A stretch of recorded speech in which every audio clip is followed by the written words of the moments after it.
en cours des forces armées d'Haïti. Désormais, doté d'une nouvelle orientation clairement axée sur le développement et ce, conformément à la Constitution. Si la communauté internationale a passé 13 années à appuyer la sécurité nationale et publique d'Haïti, si à chaque catastrophe naturelle, les pays amis viennent au secours du peuple haïtien, cela indique que le pays a besoin d'une force de défense. C'est pourquoi Haïti, après le départ de la MINUSTAH, par étapes, mettra en place une force militaire pour accomplir 3 missions. Une unité de génie capable de contribuer aux grands travaux d'infrastructure et qui peut intervenir après les catastrophes naturelles. Une unité d'aviation capable de former des jeunes en mécanique aéronautique et en pilotage d'aéronefs et d'hélicoptères suite aux catastrophes naturelles. Une unité médicale capable de soigner les victimes de catastrophes naturelles et de soigner les résidents des endroits les plus reculés. Sur le plan économique, malgré la faiblesse des ressources nationales, le gouvernement mobilise tous les leviers dont il dispose pour permettre à l'économie de renouer avec la croissance. Déjà, par un agenda législatif conjoint des pouvoirs politiques, 8 des 9 lois pour améliorer le climat des affaires ont été promulguées cette année. De même, par sa politique énergétique, mon administration prend les mesures nécessaires, mais politiquement périlleuses, pour remettre l'économie d'Haïti sur le chemin de la croissance et créer des emplois décents pour la population, surtout pour les jeunes qui sont inquiets pour leur avenir. Dans cette perspective, l'Office de management des ressources humaines, l'OMRH, dans le cadre de la réforme de l'État, a débuté le recrutement sur concours de 12 000 jeunes cadres afin d'insuffler une nouvelle dynamique dans l'administration publique. Ils remplaceront les fonctionnaires qui sont en âge de retraite. Nous sommes déterminés à fournir d'autres alternatives, surtout aux couches les plus vulnérables, pour qu'elles n'aient pas à s'expatrier, parfois au péril de leur vie, à la recherche d'une meilleure condition d'existence. Il est inadmissible qu'Haïti soit un pays que les jeunes fuient en quête d'opportunités, tant la corruption et la destruction des institutions nationales ont élargi l'écart entre le citoyen et l'État. C'est pour nous l'occasion de remercier tous les pays amis de la région qui accueillent des migrants haïtiens sur leur territoire. Aussi, continuons-nous de contribuer activement aux efforts engagés par la communauté internationale en vue de l'adoption en 2018 d'un pacte mondial pour des migrations sûres, ordonnées et régulières. Monsieur le Président, le gouvernement haïtien a entrepris des efforts pour la redynamisation du secteur agricole à travers la stratégie dite Caravane du changement. Tous les départements géographiques bénéficieront des actions des pouvoirs publics en vue de mettre en valeur leur potentialité de développement économique et social. Nous avons déjà démarré dans une partie de l'Artibonite, dans le sud, la Grand'Anse et l'Eni. Par cette stratégie, l'État, jadis moribond, entreprend en série des travaux longtemps négligés, mais qui sont indispensables. Nous entendons mener toutes les actions nécessaires pour stopper la dégradation accélérée de l'environnement et rendre Haïti plus résiliente au changement climatique, améliorer les infrastructures publiques essentielles, accroître la prestation des services de base à la population, stimuler le secteur privé et l'investissement direct étranger. Il s'agit surtout de créer les conditions propices à une croissance forte, soutenue, inclusive et créatrice d'emplois. Notre objectif, à terme, est de faire d'Haïti une destination d'investissement. Le peuple haïtien est conscient d'être le premier responsable de son développement, qu'il lui appartient d'organiser son pays souverainement. Toute notre action, sur le plan économique, se focalise sur une utilisation rationnelle de nos moyens. Nous sommes en train de faire le maximum avec le peu dont nous disposons. Monsieur le Président, tout en remerciant vivement l'ONU pour son engagement en Haïti, je m'en voudrais de ne pas rappeler deux situations fort regrettables qui ont résulté de sa présence dans le pays. D'une part, les actes odieux d'exploitation et de violence sexuelle commis par certains soldats de la paix ou d'autres membres du personnel. Et d'autre part, l'introduction de l'épidémie de choléra en Haïti. Ces conséquences fâcheuses de la démonstration de solidarité internationale impliquent, comme l'ONU l'a déjà reconnu, l'obligation morale d'adopter des mesures susceptibles de fournir les ressources nécessaires en vue de l'élimination du choléra en Haïti. L'amélioration du système de santé, notamment l'éradication du choléra, constitue l'une des priorités du gouvernement haïtien.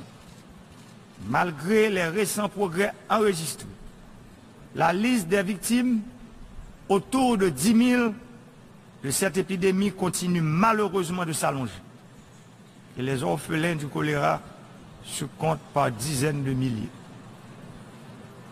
Le moment est donc venu pour l'ONU de donner tout son sens à ces nobles idéaux, fondamentalement basés sur le respect des droits humains, en prenant toutes ses responsabilités dans une situation qui a causé de graves préjudices au peuple haïtien.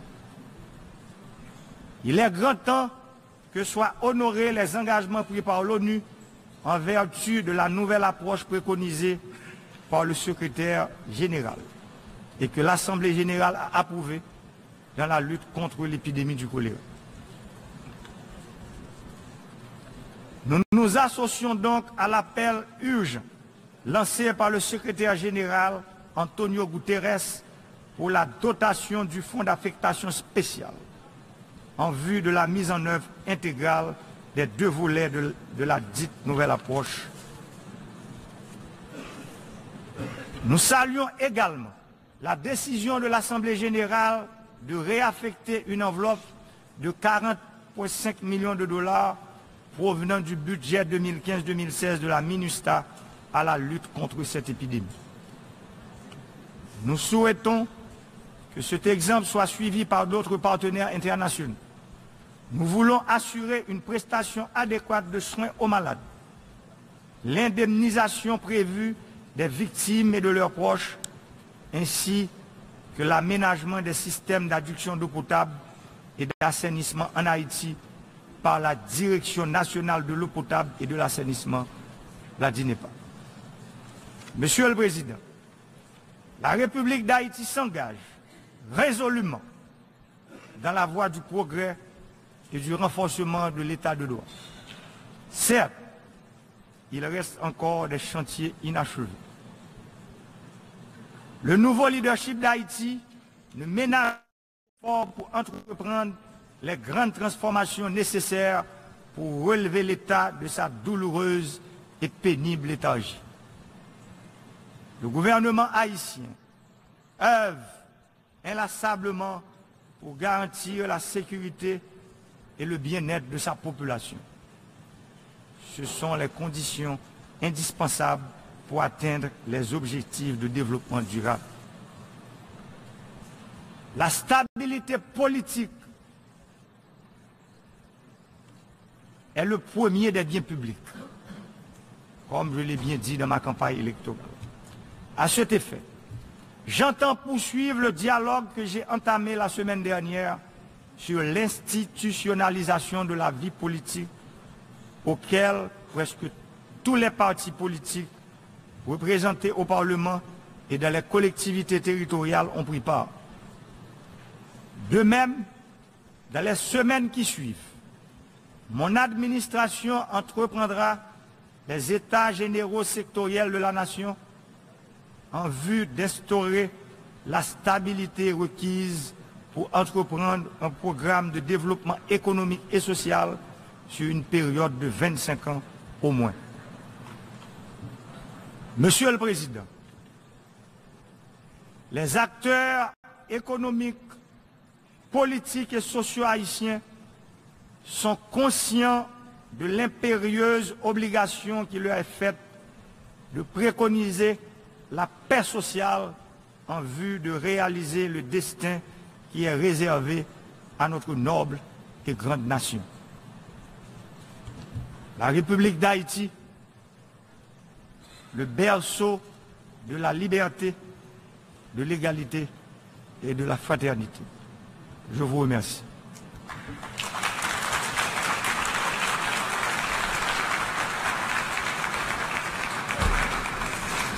On behalf of the General Assembly, I wish the statement just made. May I request representatives to remain seated while we greet the head of state.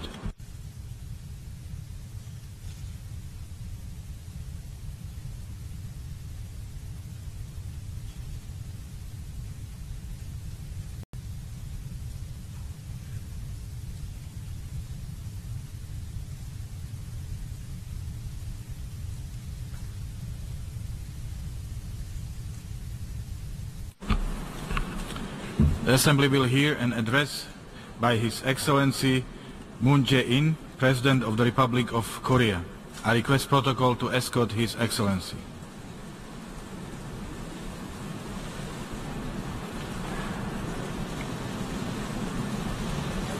On behalf of the General Assembly, I have the honor to welcome to the United Nations His Excellency Moon Jae-in, President of the Republic of Korea, and to invite him to address the Assembly.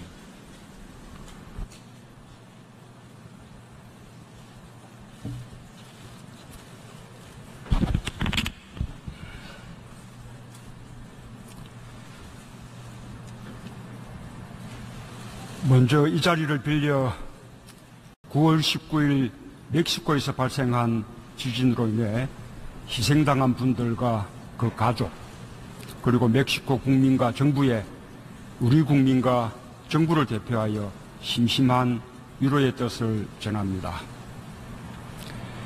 세계 평화와 안보에 기여해온 모든 유엔 회원국과 유엔 직원들에게 존경과 감사의 인사를 드립니다.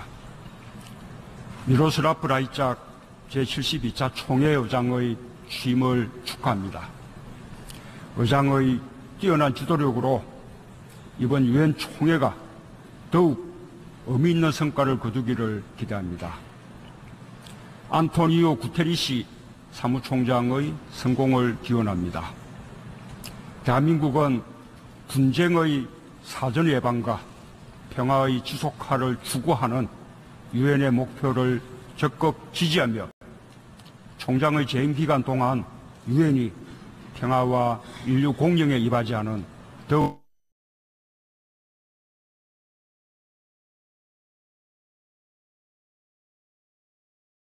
대표 여러분, 나는 오늘 이 연설을 준비하면서 유엔의 정신과 우리의 사명에 대해 생각했습니다. 유엔은 인류 지성이 만든 최고의 제도적 발명품입니다. 유엔은 전쟁의 참화에서 다음 세계를 구하기 위해 탄생했고, 지난 70년간 인류 앞에 제기되는 도전들에 쉼없이 맞서왔습니다. 국제사회에서 유엔의 역할과 기여는 갈수록 더욱 커질 것입니다. 초국경적 현안이 날로 증가하고 이제 그 어떤 이슈도 한두 나라의 힘으로는 해결할 수 없게 된 오늘날 우리는 우리 앞의 모든 문제들을 해결하기 위해 유엔 정신을 더욱 전면적으로 실현해야 합니다. 나는 이를 위해 여러분 모두가 유라시아 대륙이 시작되는 동쪽 끝 한반도와